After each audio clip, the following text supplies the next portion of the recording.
Hello বন্ধুরা, আপনারা কেমন আছেন? আশা করি ভালো আছেন। আজকে আমি একটা সুজির নতুন রেসিপি নিয়ে এসেছি। তো চলুন ভিডিওটা শুরু করা যাক। সুজিটা আমি প্রথমে ভেজে নেব। পেঁয়াজ কুচি, কাঁচা লঙ্কা কুচি, টমেটো কুচি, আলুগুলো এভাবে ছোট ছোট করে কেটে নিয়েছি। সুজিটা আমার ভাজা হয়ে গিয়েছে। সর্ষে, শুকনো লঙ্কা, পেঁয়াজ, কাঁচা লঙ্কা, আলু একসাথে দিয়ে ভেজে নেব। পরিমাণ মতো নুন, হলুদ। এবার আমি টমেটোটা দিয়ে দিয়েছি।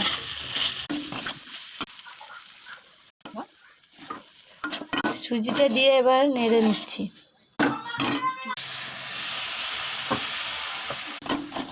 আমাদের সুজির রেসিপিটা রেডি হয়ে গিয়েছে। ভিডিওটা ভালো লাগলে লাইক সাবস্ক্রাইব করে